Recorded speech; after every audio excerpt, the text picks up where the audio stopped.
Assalamualaikum warahmatullahi wabarakatuh. Perkenalkan, nama saya Sahendra Delta Pratama dari kelas 10 DP5. Ingin membuat video materi tentang PKN yang berjudul Pancasila dalam kehidupan bangsa Indonesia. Arti kata Pancasila. Pancasila berasal dari bahasa Sanskerta, yaitu panca dan sila. Panca berarti 5, sila berarti dasar adab, akhlak atau asas. Jadi, Pancasila adalah 5 dasar adab atau asas yang dipergunakan sebagai pedoman dalam kehidupan berbangsa dan bernegara yang bagi seluruh rakyat Indonesia. Kelima sila Pancasila tertuang dalam alinea 4 pembukaan UUD 45. Sejarah kelahiran Pancasila.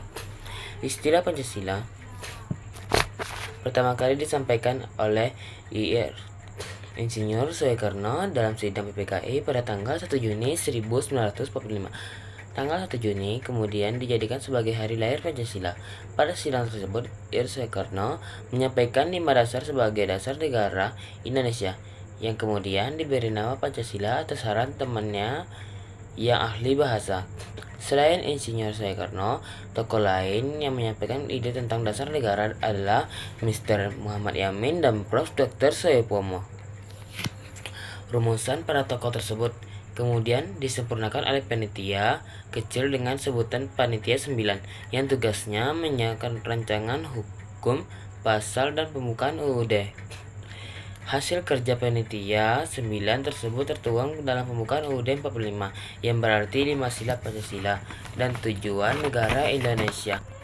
Artis filosofis gambar lambang negara Pancasila yaitu burung Garuda, melambangkan kekuatan dan harapan. Kepala burung Garuda menghadap kanan, melambangkan sikap jujur dan melihat dan melakukan yang benar. Sila pertama dilambangkan bintang, sila kedua dilambangkan rantai yang tidak putus, yang sila ketiga dilambangkan pohon beringin, yang sila keempat dilambangkan kepala banteng, yang terakhir sila kelima yaitu dilambangkan padi dan kapas. Konfigurasi dari kemerdekaan Republik Indonesia. Dalam negara Garuda Pancasila tanggal 17 bulan 8 tahun 45. Kedudukan dan fungsi Pancasila. Pancasila sebagai dasar negara, yaitu ketika 1. Kata dasar menurut KBBI berarti atas atau pondasi. 2. Dasar negara merupakan dasar dari penyelenggaraan hidup bernegara. Yang ketiga, dasar NKRI adalah Pancasila. Yang keempat, Pancasila sebagai dasar negara secara yuridis konstitusional terdapat dalam pembukaan UUD 45. Yang kelima, Pancasila sebagai dasar negara dalam pengamalan mempunyai sifat imperatif, yaitu bersifat mengikat dan memaksa. Pancasila sebagai pandangan hidup. Pandangan hidup atau way of life adalah kesatuan yang nilai luhur seseorang, masyarakat atau bangsa yang merupakan kristalisasi nilai dan kebenaran yang diyakini bangsa tersebut. Pancasila sebagai pandangan hidup bangsa Indonesia berfungsi sebagai pedoman hidup, petunjuk hidup untuk memanata kehidupan pribadi, masyarakat, bangsa, dan negara Indonesia. Penerapan Pancasila sebagai pandangan hidup terjadi saat anggota masyarakat menerapkan perilaku sesuai nilai-nilai Pancasila dalam hidup sehari-hari. Aktualisasi nilai-nilai Pancasila sebagai pandangan hidup. Yang pertama, Pancasila sebagai jiwa bangsa Indonesia. Yang kedua, Pancasila sebagai kepribadian bangsa Indonesia. Yang ketiga, sebagai segala sumber hukum. Yang keempat,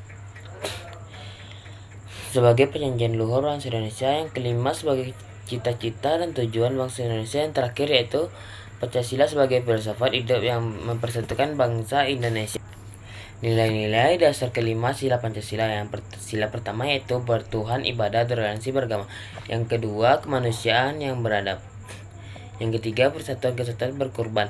Yang keempat, demokrasi mufakat musyawarah. Yang kelima, adil jiwa, sosial, bersedekah, beramal. Penerapan Pancasila di Indonesia dari masa ke masa.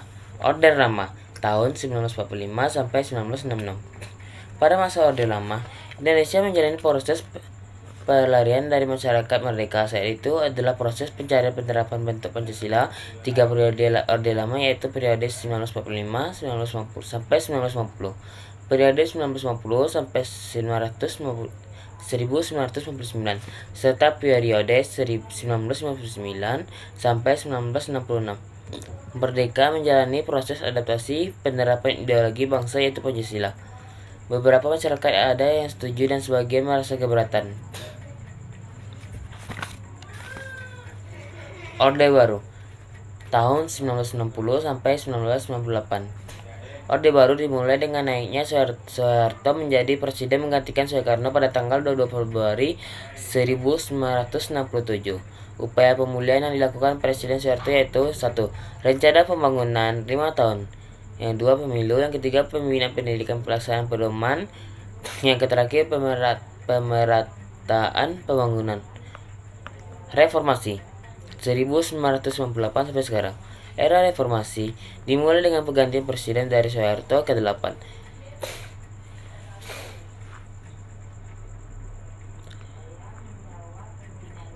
Era reformasi dimulai dengan pergantian presiden dari Soeharto ke B.J. Habibie yang mulainya berperan sebagai wakil presiden. Langkah-langkah yang diambil oleh Habibie yaitu 1.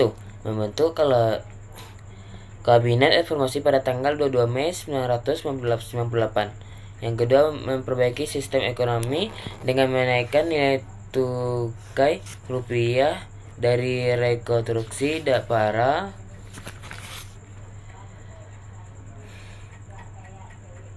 kolonial nasional. Yang ketiga, mereformasi bidang politik. Yang keempat, mengeluarkan UU Nomor 9 Tahun 1998 tentang kemerdekaan menyatakan pendapat di muka umum.